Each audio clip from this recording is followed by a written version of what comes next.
Hola, hola, hola, ¿cómo están? Muy buenos días. Hoy, 1 de diciembre del 2025, más cerca de la libertad que nunca.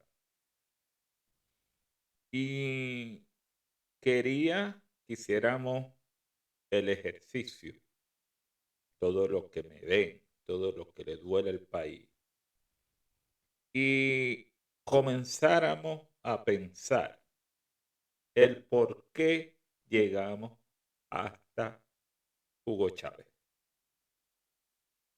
Porque será el momento de construir una verdadera república que creo que nunca ha existido en Venezuela.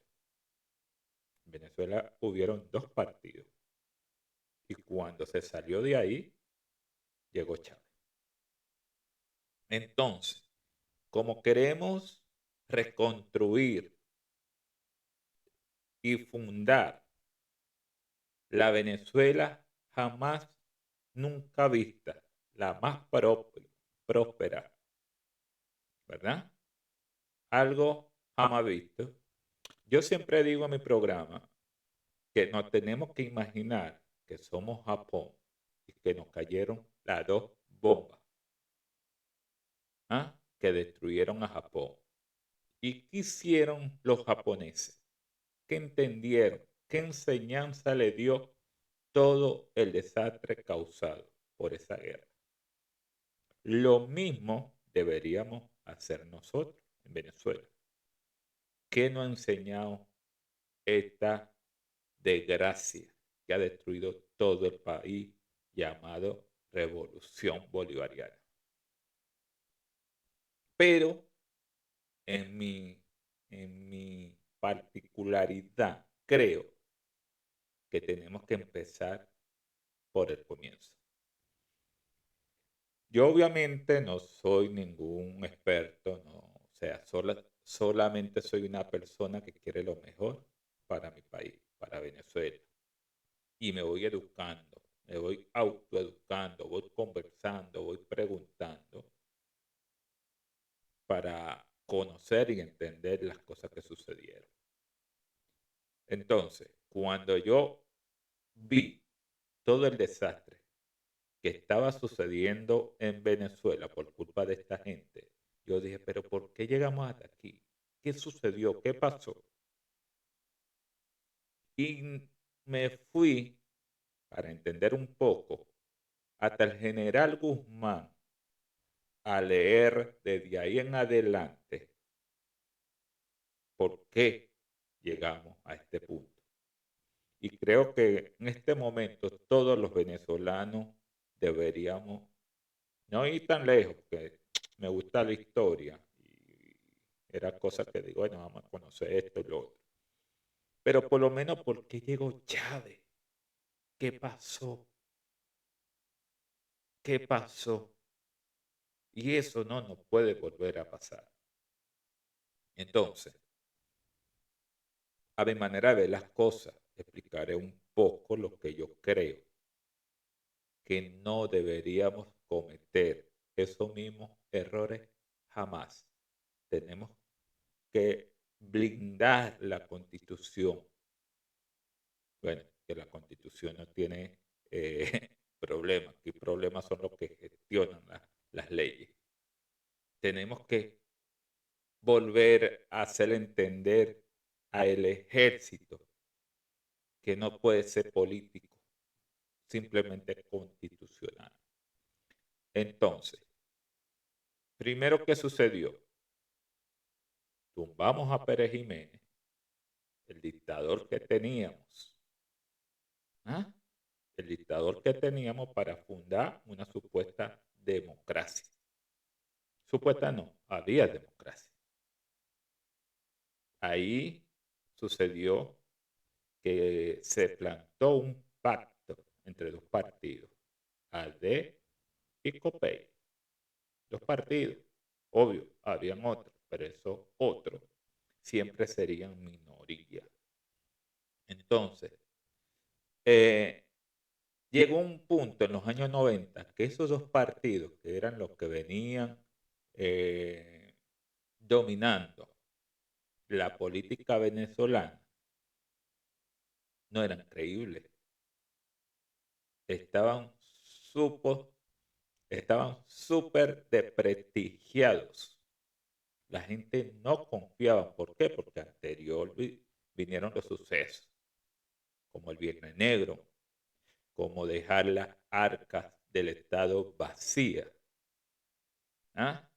Y de ahí para adelante comenzaron simplemente, a mi manera de ver las cosas, puro intereses personales. Jamás se tomaron decisiones para un país, para una ciudadanía.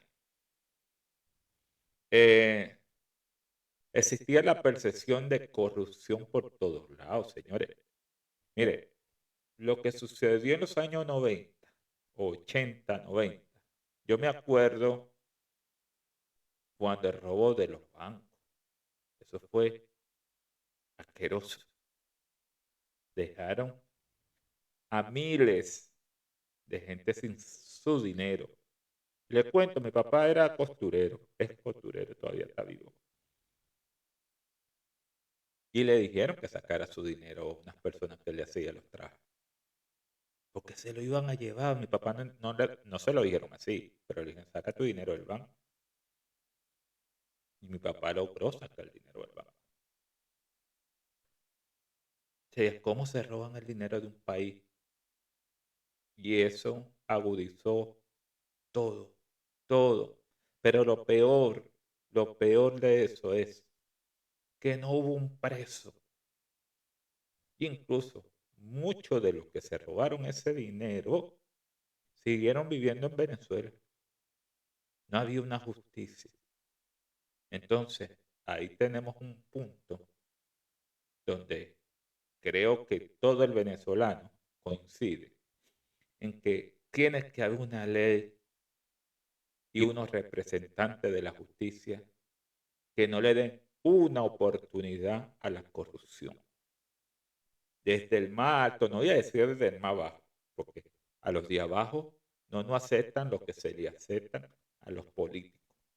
Entonces, tiene que haber unos veladores, ¿verdad? De la justicia, desde lo más alto, que viene siendo la cabeza presidencial, hasta el individuo más bajo de cualquier barrio. Cero corrupción.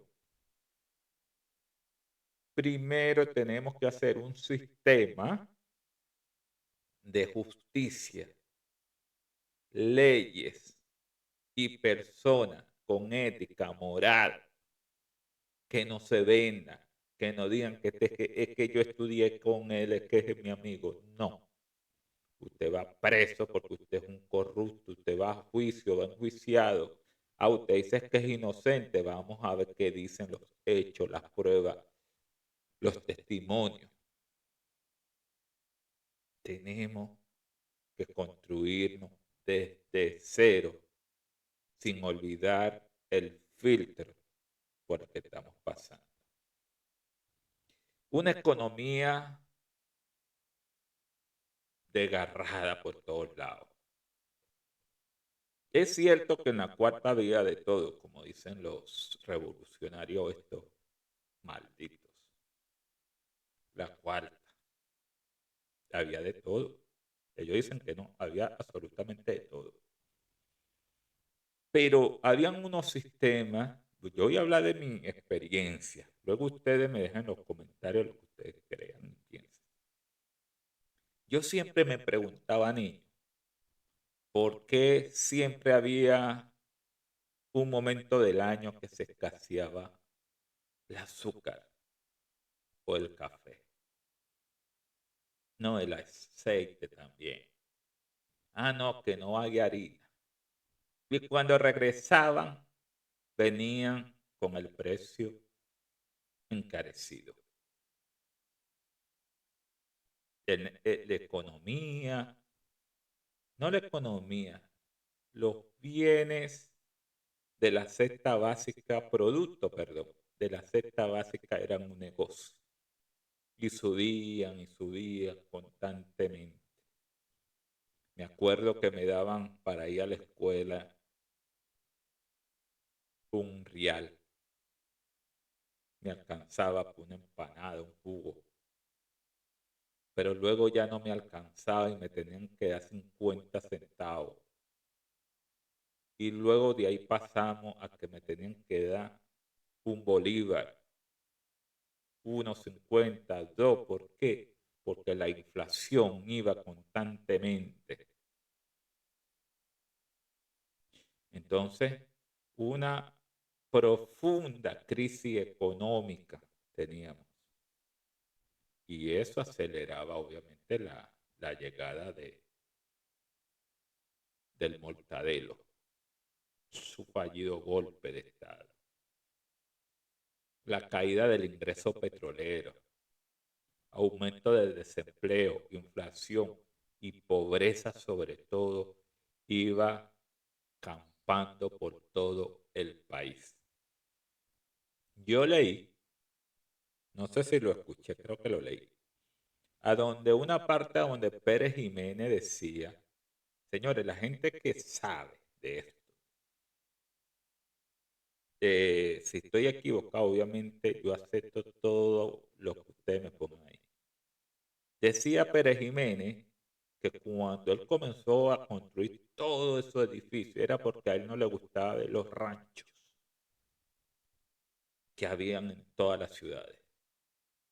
Y comenzó a hacer todos esos bloques. Por lo menos ese dictador tenía una visión, quería hacer algo que no se le escapara de la mano. Pero como era tan malo para el país, lo quitamos. Yo no vivía en esos tiempos, pero generalizo ahí. Lo quitamos. Y que la democracia iba a hacer las cosas mejor que el dictador Pérez Jiménez y que iba a haber mejores condiciones, más abundancia y todo eso que conocemos. Pero por el camino de los años vimos que eso posiblemente se sostuvo en los primeros presidentes elegidos democráticamente, obviamente de un pacto. ¿Hasta cuándo los ranchos dejaron de crecer en los cerros? Ah, ¿dónde estaban las leyes? ¿Quién controlaba para que eso no se fuera de la mano? ¿O simplemente se estaba gobernando para un tipo de ciudadanos, que eran los que vivían en el centro, ¿verdad? No sé, en el Paraíso, en Las Vegas, Palo Verde, los Naranjos, no sé si existían los Naranjos en aquel entonces. Para esos venezolanos, porque si con el pasar del tiempo eh, nos damos cuenta que no se está gobernando esa parte democrática para los cerros que crecieron en Petare, ni en Propatria, ni en Katia, en ninguno de esos sitios. Entonces, algo no se estaba bien. El sistema no estaba bien. Aunque teníamos democracia y leyes nuevas que te daban la libertad de expresarte, de decir, de manifestar en contra de lo que no te gustaba, se hacían el oído sordo. Entonces se comenzó a gobernar para la cúpula.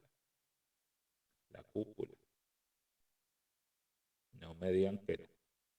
Entonces, aumenta el desempleo, ¿verdad? La inflación y la pobreza. Muchos sectores sintieron que el sistema no respondía. Ya. Si estoy hablando alguna mentira, por favor, decímelo en los comentarios. Vinieron la pérdida de legitimidad del Estado. ¿Ah? En el Caracazo, señores, ¿qué? Caracazo tan jodido.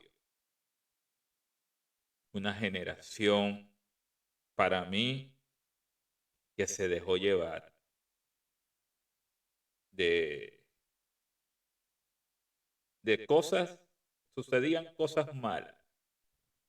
Una de las cosas que a mí me gusta cuando yo escucho hablar a María Corina Machado es que ella habla mucho y hace mucha énfasis en la educación,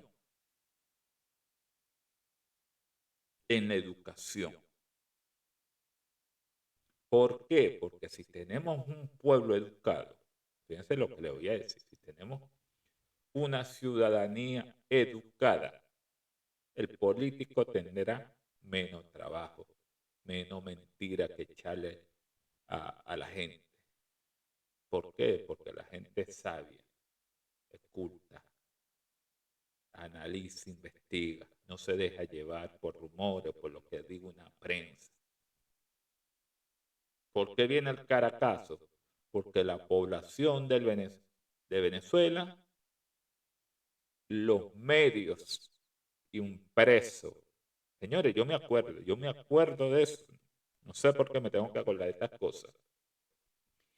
Pero no había un día, creo, que en los titulares de los periódicos no estuvieran linchando a Carlos Andrés Pérez y toda la mala gestión que él estaba haciendo, entre comillas. Vuelvo y digo, corríjanme, corríjanme. Bueno, el Caracazo fue en el 1989 y ¿cómo se dice? La población estalló. Tuvimos no sé cuánto, 15 días con un toque de estado, que no podíamos salir después de las 7 de la noche.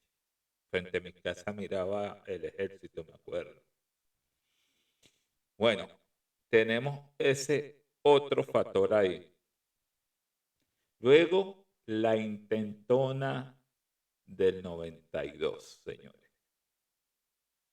Uy, Dios mío, y aquí es que necesitamos educación para el venezolano. Porque estamos falta de personas serias, ¿verdad? Que llevara eh, la rienda del país. El país estaba hecho un caos y viene Hugo Chávez Fría y arma su revolución, do- era 200 2000, no me acuerdo, y se lanza esta locura, llevando a soldados inocentes a una masacre. Trata de tomar, él no, él estaba escondido allá en el cuartel de la montaña, él estaba ahí escondido, a ver qué pasa. De todos los generales y comandantes que se unieron a él, el único que no cumplió con su objetivo fue Hugo Chávez. Después todos lo hicieron, pero Chávez como fue un cagao, fue un cagao, Diosdado se mió, entonces fue un golpe estallido. Pero ¿qué sucede? El pueblo de Venezuela, bajo esa ignorancia, ve a este señor como un héroe. Más que todo, las zonas más populares del país. Entonces, ahí pasan años, pasan años.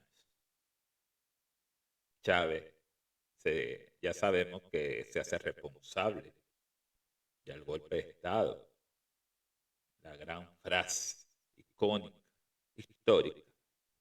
Los objetivos hasta ahora no fueron logrados, hasta ahora, ¿verdad?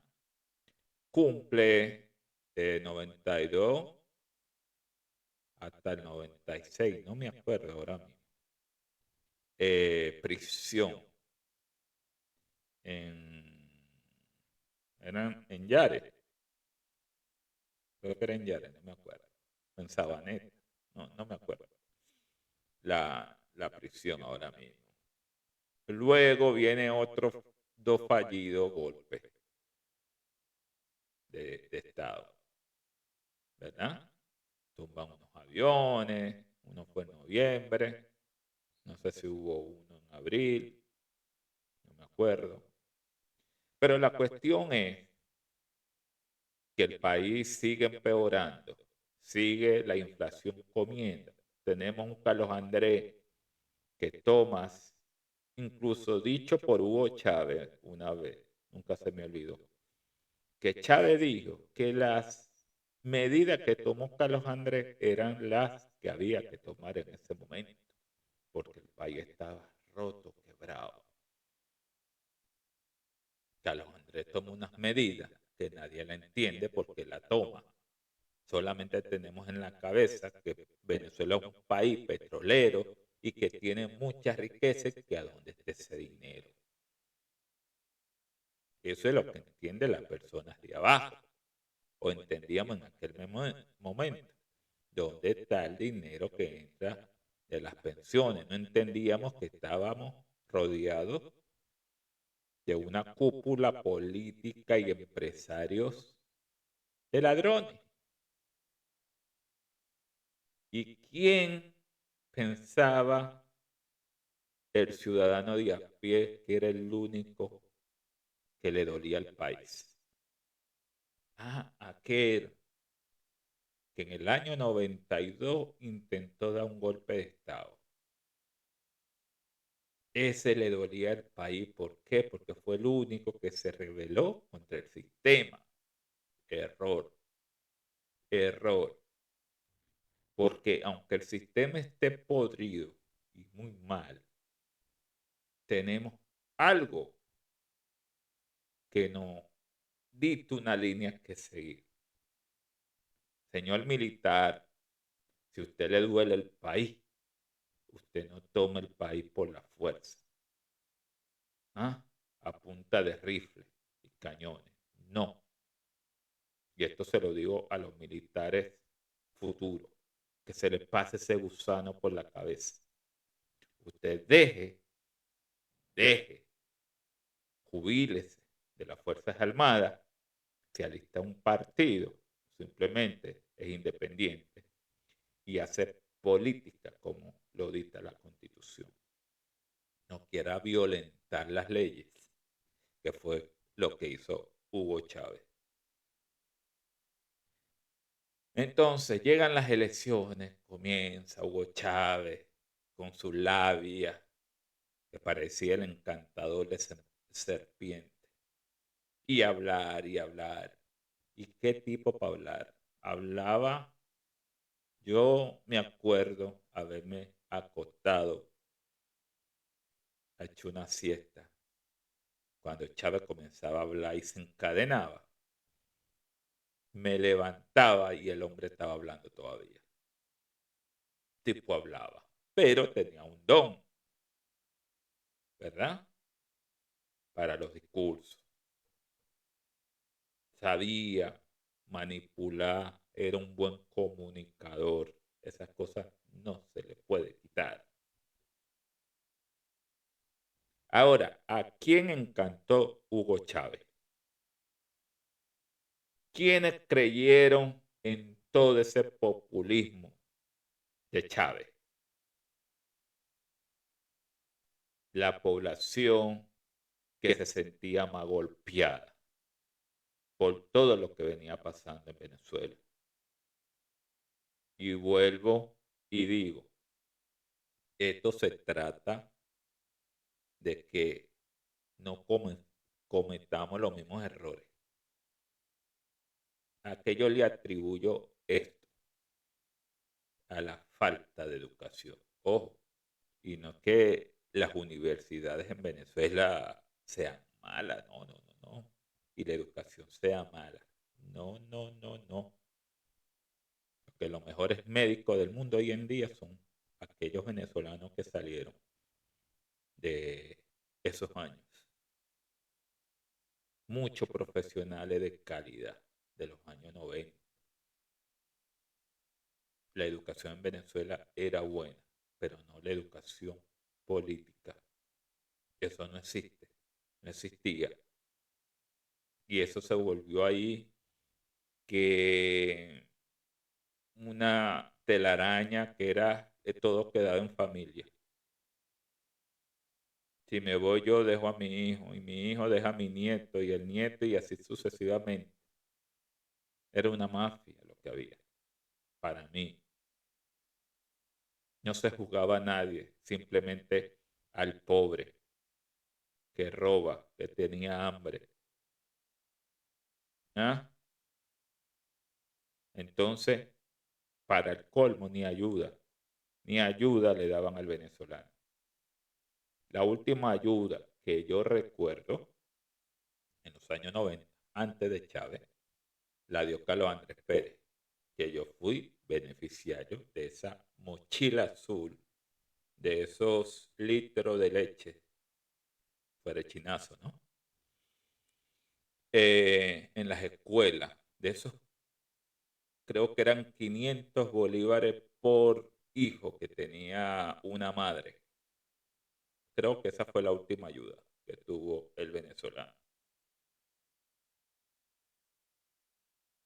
Y en el 98 el país estaba muy jodido, porque eligieron a Rafael Caldera, que fue el que soltó a Hugo Chávez, un tipo que se mantenía de pie de vaina. No sabía ni lo que decía ni lo que hacía. Un títere. Qué gana de repetir personas que estaban fuera de lugar. Porque si es verdad que Carlos Andrés supuestamente tuvo una buena gestión, dejó las arcas vacías. Y él pensó que cuando llegó en el 89, las arcas iban a estar igualitas como él la dejó, llenas, a rebosar, no, estaban peladas. Porque ya antes tuvimos a un Lucinchi que tenía un amante, si no me equivoco, vendió unos gises, me acuerdo que había un anuncio de unos gises. Y bueno, luego antes tuvo Herrera Campi, que lo dijo a los cuatro vientos, me entregan un país en bancarrota. Entonces, nadie se ocupó de hacer política de gestionar a favor de un país, ¿no? Comenzaron, si este robo, estaban como los chavistas hoy en día, no. Diosdado robó, no, pero es que antes no robaban. Pues eso fue lo que hicieron toda esta gente. Por eso Hugo Chávez llegó al poder. Entonces, ¿qué tenemos que hacer para que esto no repita? Porque le voy a refrescar la memoria. Cristina de Kirchner perdió unas elecciones. ¿Y quién ganó? Macri. ¿Qué sucedió después? Volvió Cristina Kirchner. Ojo con eso. Ojo con eso. No queremos que llegue el mundo González, porque fue electo, y vengan otras elecciones y no gane María Corina, sino que gana de nuevo algún loco que, diciendo que Chávez vive. Eso no puede pasar. Señores, en Venezuela no hay cabida hoy en día para la construcción del Estado de Venezuela, de esa Venezuela potencia que queremos crear, a las palabras, palabrerío de político. No, no, no. Aquí se habla y se ejecuta. Usted dice A y luego ejecuta A. Voy a llevar el agua al cerro, al manicomio allá en Katia. Usted tiene que hacer eso. Usted tiene que hacerlo. Aunque eso le cueste lo que le cuesta. Usted tiene que hacerlo. Porque no le vamos a aceptar palabras así. Y yo, que no soy nadie, me encargaré de poner mi granito de arena para lo que se diga se ejecute. Porque ustedes saben qué va a pasar. Ahorita tenemos un fenómeno en Latinoamérica llamado Nayib Bukele.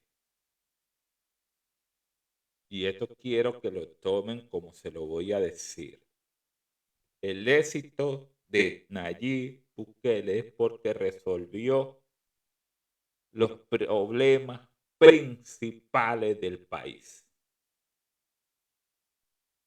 Problema principal de El Salvador, la inseguridad resuelta por lo momentos. En este momento eso está resuelto. Segundo, corrupción, resuelto por los momentos. Tercero, la justicia. Parece que estaba también, está resuelto. Todo eso está ahí. Y supuestamente ahora va con economía y educación. Ahora, ¿cuál es el primer problema que tenemos en Venezuela? La corrupción. Pues nosotros no queremos, mira, queremos pasar, pero que se resuelva la corrupción, la justicia y que tenga que pagar quien pague, quienes cometieron delitos. ¿No resolvió eso? Ah, mira, el tipo, la tipa resolvió. Ahora, ¿qué nos toca? Economía. Pues vamos con la economía, porque necesitamos empleo. La gente necesita un buen sueldo, porque necesitan comer, necesitamos educación para los hijos.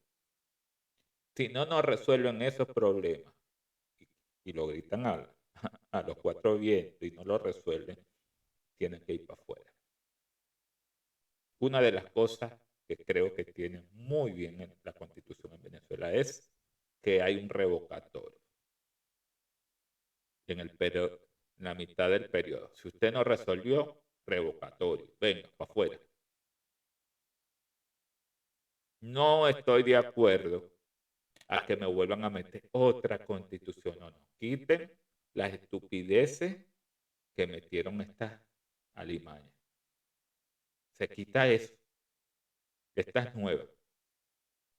Aquí lo que hay que cumplir las leyes. Las leyes, las constituciones no son malas. En Venezuela, si no me equivoco, han pasado más de 20 constituciones y todas son malas. No son malas quienes las ejecutan.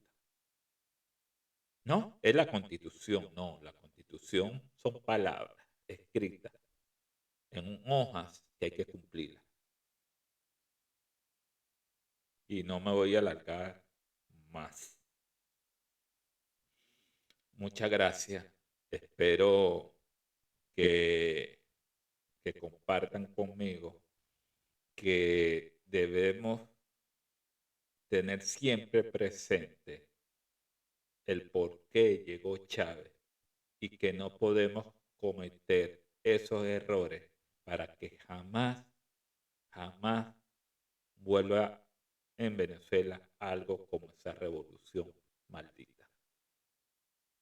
Muchas gracias, señores. Aquí Código de Barrio, dando mi humilde opinión sobre lo que creo que necesitamos para este comienzo. Primero, cerrar todo lo que tenga que ver con esta revolución. Y segundo, construir un sistema democrático, una república libre, donde no vengan con pacto ni nada. El venezolano, gracias a Dios, mire, lo único que yo creo que ha hecho bien o hizo el Mortadelo fue que hizo que el venezolano se involucrara mucho en política. En Venezuela hoy cualquier persona te sabe lo de la Constitución. Yo no. No sé algunas cositas. Y eso va a ayudar a este proceso. No nos van a quedar cuenta. Señores, recuerden suscribirse a mi canal.